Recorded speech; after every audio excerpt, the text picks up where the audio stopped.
Darian asked us, what can AVID do for you? AVID's done a lot for me, and I know because you're sitting here, it's also done a lot for you. I was the first ever AVID elective teacher and coordinator in Pinellas County, and that was 10 years ago. I'm not 10 years older. I don't know how that happened, but somehow 10 years ago we started this thing called AVID. And I can tell you from experience that being first is really scary, because when you're first, you have to make your own mistakes. And for many of you, you're first in your family. First to go to college, first to go to a particular college, first to try this whole honors and advanced thing, maybe just first to be unique and you. And it's scary, but I'm here to tell you, it's worth it. I have twin 8th graders. I can't believe I actually have to say that I'm going to have high schoolers next year. Their names are Jackson and Chloe, and they're both brilliant and talented and funny and motivated, and yet they are as different as night and day.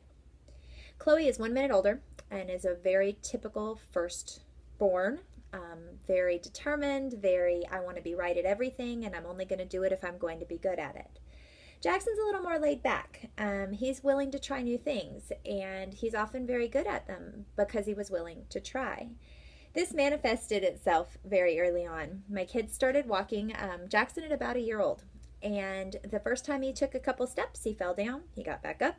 He took a couple more steps, he fell down, he got back up, and Chloe watched. She actually watched for an entire month. And the first time that Chloe decided she was going to walk across the room, she did, all the way. Didn't fall once, because she figured it out from someone else.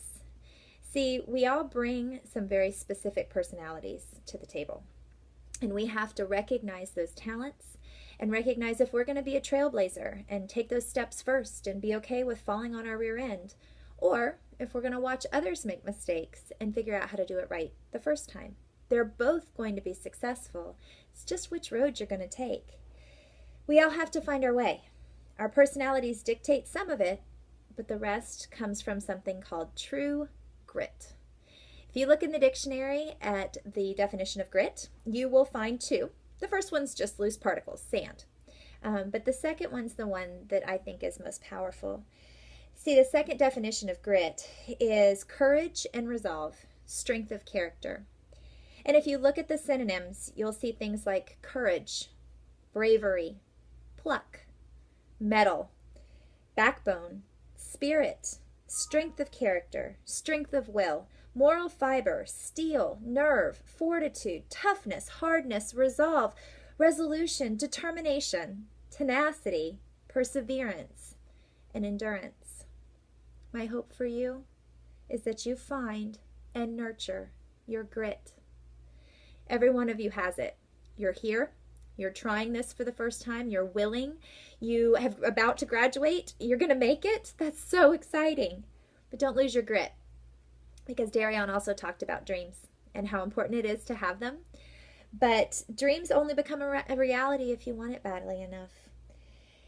Unfortunately, when you dream, you sometimes think inside the box.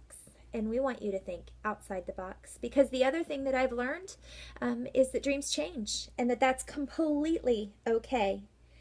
The way that you reach your dreams is through grit, belief in yourself, planning ahead, networking, and good old-fashioned hard work. That's what's going to make a dream a reality. My dream was to become a teacher, and I did it, and I loved everything about it. But I was an AVID teacher. And when you're an AVID teacher, you spend your days telling students that they can be more. And I realized that I needed to listen to my own advice. So I went from being a teacher to being a district director and being in charge of all of the schools in Pinellas County. And then I became a national staff developer for AVID Center.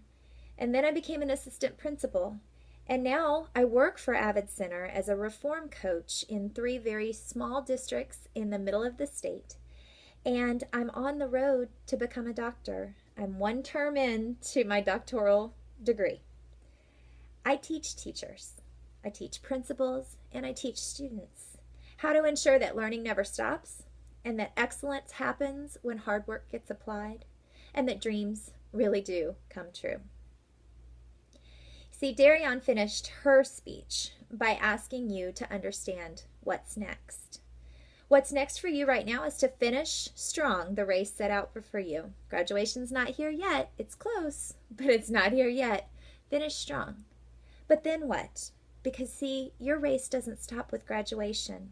My race didn't stop with being a classroom teacher, although that was probably the most important thing I ever did. I realized that I had more to give and I could affect more lives, and I wanted to keep running my race. Your race to high school graduation is about to end, but I'm here to tell you that's a warm-up lap. Your futures will be filled with college graduations, master's and doctoral degrees, promotions, military advancements, dream jobs, families, homes, cars, opportunities, and second chances. Embrace them. Enjoy them. Make them epic. The only one who can stop you now is you. Why would you ever settle for less than the best? Crush it. We will all be watching and cheering you every single step of the way. Congratulations. I couldn't be more proud of you. Go get 'em.